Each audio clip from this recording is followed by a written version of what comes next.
This was actually the first album in a little bit that I've been pretty hyped for. I knew it was going to be a lot of fun once I heard it. I mean, Denzel Curry, I love his music.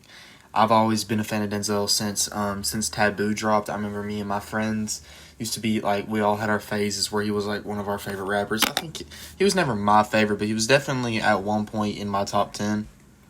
Heck, he might have gotten to my top 5. I don't know. But this album, I knew it was going to be good, right? Because I knew from the singles where the sound was kind of at. It definitely sounded like a lot like funner music, high energy type stuff.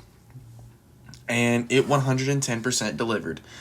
Like, it's very nice, like, to hear such a wide variety of voices with a Denzel. I mean, you have everyone from Project Pat to A$AP Berg, Armani White. I hope him and Armani White make a ton of music. I would have loved to have seen a JID feature, but, well, you didn't get to see it. That's okay, though, because a lot of these are great. Maxo Cream, who I don't even really like that much as a rapper. Actually, he's okay. He's pretty good. I mean, he's nothing crazy. He's not one of my favorites. He has a pretty good feature. I mean, none of them really miss. They all come to show out. Even Ski Master Slump God has a pretty good feature. All the songs have very good production, very good beats on every single song. They're all smooth, you know what I'm saying? They're all, they're all Southern beats, you know what I'm saying? Like it says, the king of the mischievous South. I'm gonna be honest, I feel like a couple of the interludes maybe could have been intertwined with actual songs. But that's okay, because I did like the interlude and I like the concept of them being in there. But it also kind of led to the album being so short. It's honestly, it's the perfect length, but I wish it was longer at the same time. Which I feel like wishing an album was longer is never something you can fault it, unless it's it just feels unfinished.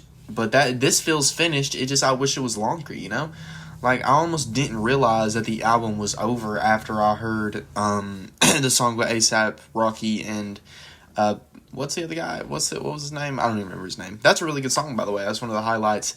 The song with Armani White, song with Ski Mask, the song with Ty Dolla sounds really good too. It's perfect music to replay.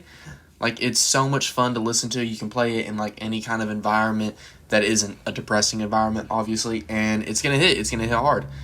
I think it's crazy looking at Denzel Curry's evolution as an artist. Went from making Taboo to Zoo to this what was his last album? Melt My Eyes, See Your Future. Oh, sorry, a second drink that. I don't know if this album is better than that.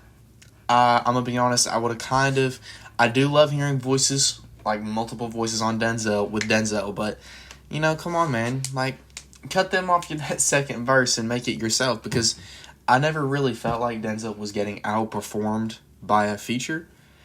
In my opinion, the only time he ever was getting really outperformed is I feel like maybe Armani White had a slightly better verse parts of it, but that's about it, to be honest. The rest of it, he never was outdid.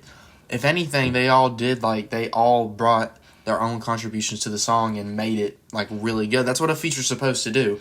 You're supposed to not necessarily hold the song down. You don't even necessarily have to be as good as who you're featuring on. It's just supposed to be, you're supposed to bring something to the song that the original song holder couldn't bring on that specific one, and you're supposed to excel at what you bring. That's why Ty Dolla $ign is on so many rappers' hooks, or why James Blake is on so many rap songs, because he does something that the rapper most likely can't. I love the fact that Denzel never feels like he runs out of energy. The album feels like it's at 110 the whole time. It never falls out, which in this aspect, in this thing, that's the kind of music I like. I like higher energy music. I like more kind of fun sounding music. This album feels like it was made for me. You know what I mean? I think it, I could replay the whole album over and over and over again. But like I said, I do feel like some of these interludes, I mean, come on, there's 4 of them. Come on, man, you could have threw an actual song in there. Maybe 2 of them. I don't think that if anything, it's not going to harm the album. I mean, or enough to cause a big fuss about it. Yeah, I mean, with the quality of the rest of the songs, they'd probably be pretty good songs, So, but I think an 8 out of 10. I mean, 8 out of 10 sounds right in my head. I think that's perfect.